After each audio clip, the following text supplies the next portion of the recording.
Leash, it is time. It's time. It's a good one. We're going to turn this one a little bit more serious. You know, we're laughing and goofing, but I think this is a very serious topic that I want to get into. Yeah. So we are going to turn over to Carolyn Cole and Rebecca Mellinger, who have Trapped in Treatment. And this is a podcast that covers a very serious topic, and that is an in-depth look into the troubled teen industry. And you may have actually heard about this podcast because Paris Hilton is one of the executive producers on this.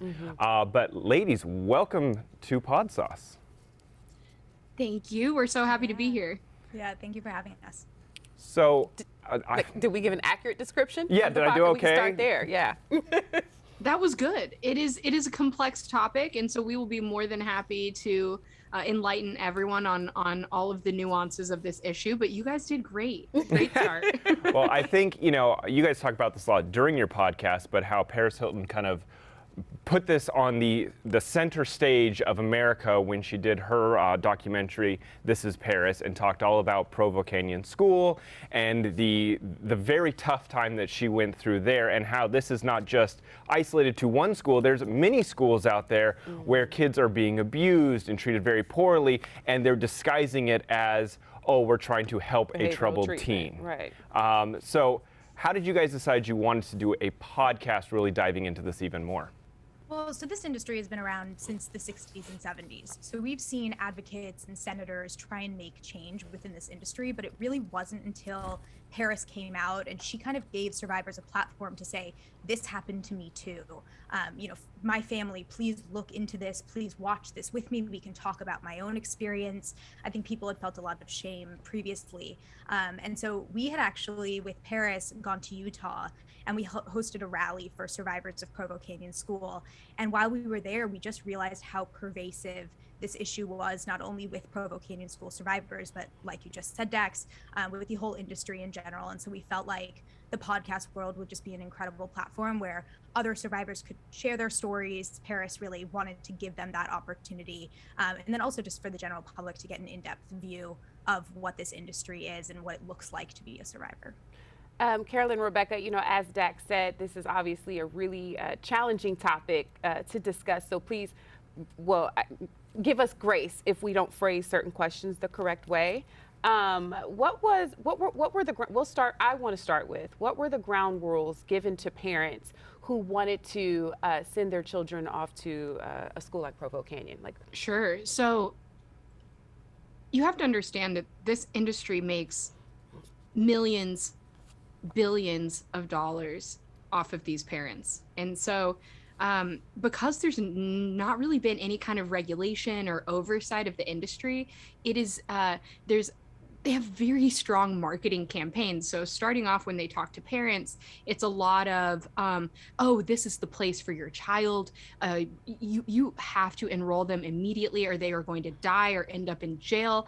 And so the parents are already on edge, feeling and having those own thoughts of their own. So when they're hearing this from a, you know, and I'm putting this in quotes, a professional, they are so apt to put all of their trust into these kinds of facilities.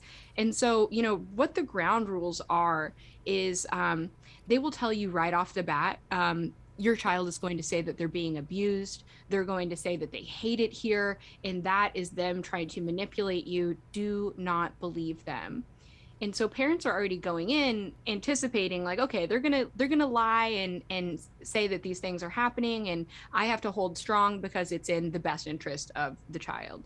And at the same time, that child is being told also by the facility, you know, your parents aren't going to believe you. They know that you're manipulating. They know that you're lying. This is the same thing that you did at home. And so it immediately drives this wedge in between parents and their children. And, you know, what's even worse now is this industry has entered this like public space where they're receiving a lot of young people from child welfare and from juvenile justice who may not have that support system, who's constantly checking in or calling or looking for things that may be happening there. So they ultimately end up getting kind of stuck in these facilities and shipped from, you know, place to place over years. And Carolyn, you know, this is not just a topic for you. This was your life. You lived through going to one of these schools and suffered the abuse of it.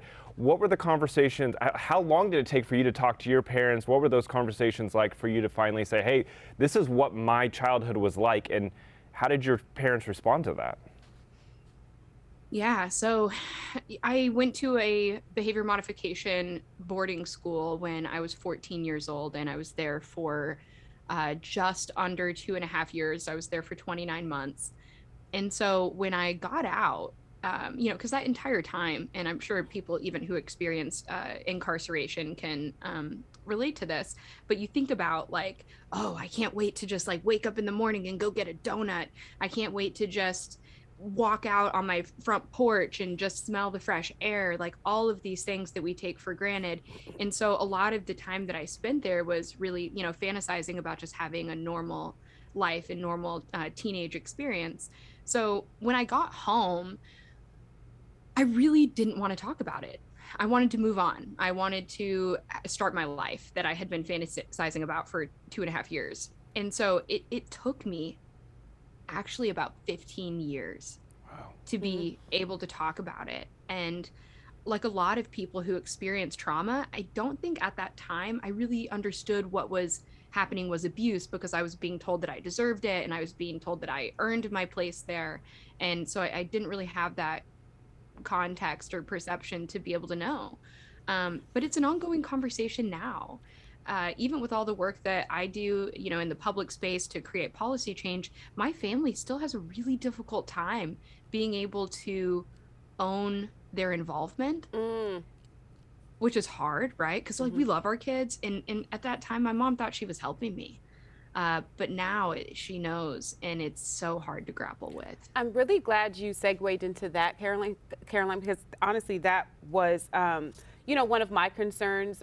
Where does the onus begin and end with the parents? And I say that as someone who grew up in the Bible Belt, where spoil the rod, spare the child was just a mantra they lived by. And, now obviously as an adult, I recognize that some of the ways that my parents disciplined me, obviously we can equate to abuse. Although they thought they were doing the best that they can. And just to give you a little context, I was abused as a child, sexually. And so you act out in certain ways, right?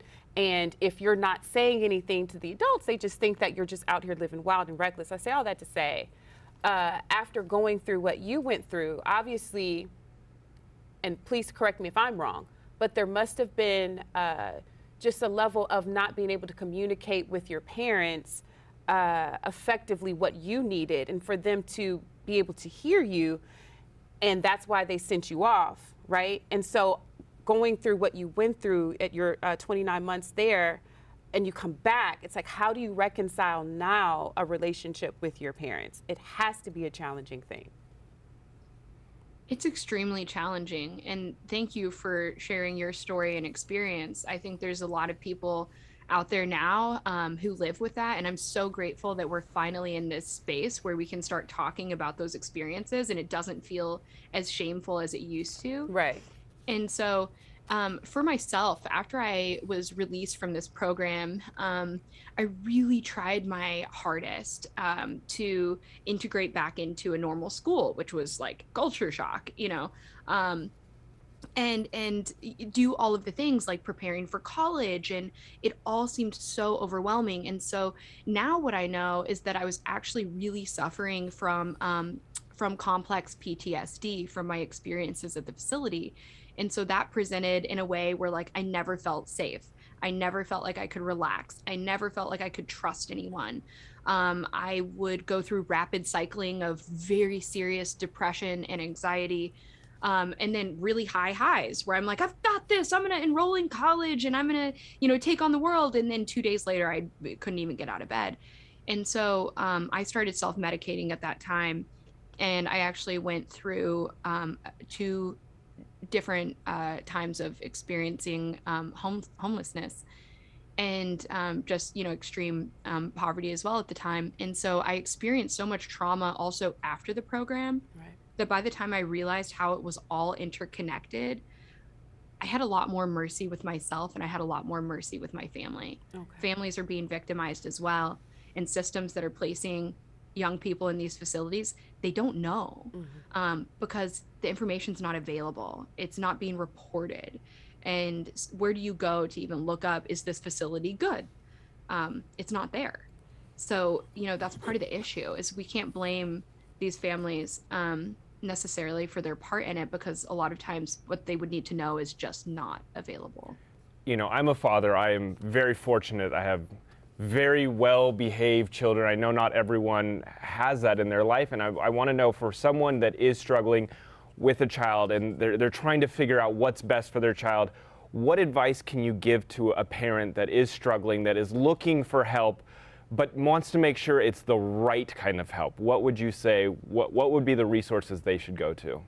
So one of our largest goals as an organization, so I'm actually the co-CEO of Unsilenced, and we are a community of survivors who have come together to create this nonprofit to create change in this area.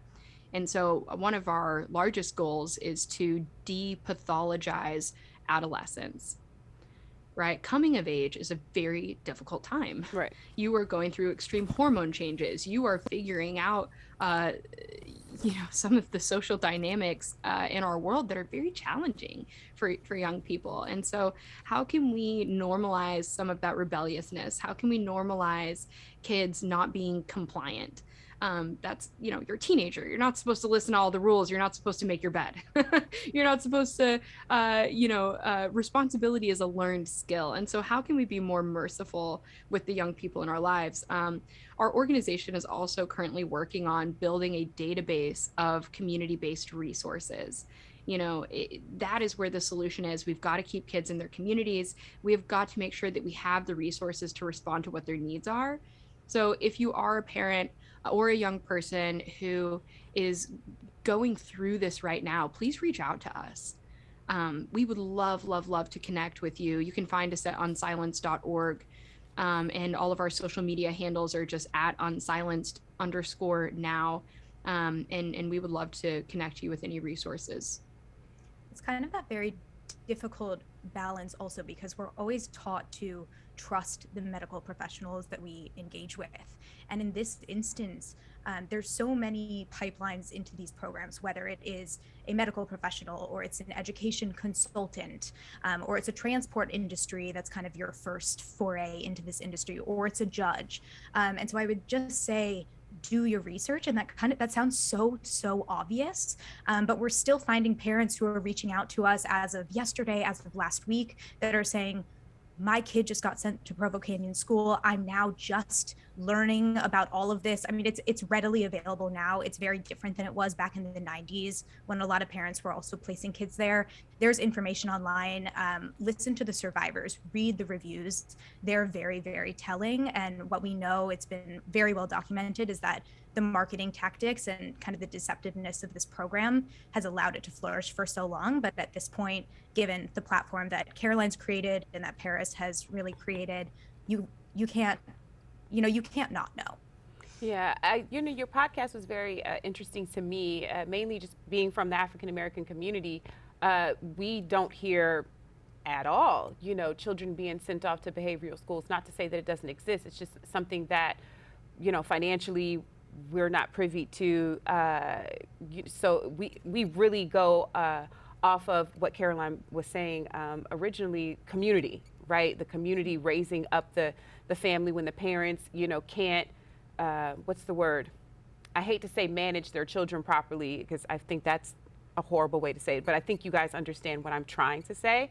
The community steps in, right? And not always necessarily in the healthiest way either, which is why you have so many children that do grow up with a strong distrust with adults. So thank you so much, ladies, for your podcast and shedding a light, obviously, on a process that isn't beneficial for children. It can actually be harmful and create a secular environment. I say that is what I was trying to say. Absolutely. Yeah. And, Rebecca, you got into this because you were an impact producer for Paris Hilton's documentary. I'm curious, what is Paris's role in this? Like, how much of a say-so does she have on the day-to-day operations of this podcast? She is so heavily involved. And I smile just because I feel, the luckiest in the world to get to work with someone who is so dedicated to this cause. I've truly never seen anything like it. She will drop everything that she has if there's something related to supporting the children in these types of facilities. She tears up every time she hears a new story. So she's leading this charge. She really is. I work with her daily on everything that we're doing, whether it's policy change in various states, or now we're focused obviously on this federal campaign called the Accountability for Congregate Care Act. So she's heavily involved, and she's really, really dedicated to making sure that every child in these facilities are safe, that parents have the resources that they need, and that those in power, better understand the choices that they're making and how that can influence youth as we move forward, for really decades to come. But yeah, she's the inspiration of this podcast, and she's actively involved. She did interview a few of our more high-profile guests that also went to Provo Canyon School, which we'll hear from a little bit later in the season. And yeah, she's really wonderful. Awesome. Love hearing that. Well, we are a podcast recommendation show, and so, you guys being podcast hosts and producers, are there any podcasts out there that you can recommend? Caroline, can you go first? So I promise this is so unbiased, but I have really been listening to This Is Paris, Paris's Who podcast. So I promise it's not a plug. And tell me to say I've been listening to Trapped in Treatment. It's great. I know that's right. And Pod Sauce, obviously. Right. And obviously Pod Sauce. Yes. So funny. I love Pod Save America. That's a good we one. have obviously been really in depth with the political process over this last year in trying to reform these institutions. And so that has just given me a little foray. It's kind of like that, I'm just a bill on Capitol Hill. That was like the first thing that I watched when we were getting into this process. And I feel like Pod Saves America gives me like a little bit of that kind of special sauce into the process. Thank you so much, Carolyn Cole and Rebecca Mellinger, host of Trapped in Treatment, which is an iHeart podcast. We love it so much.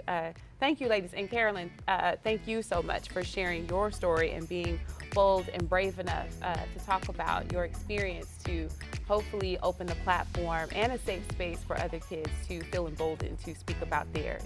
So thank you. Thank you very much.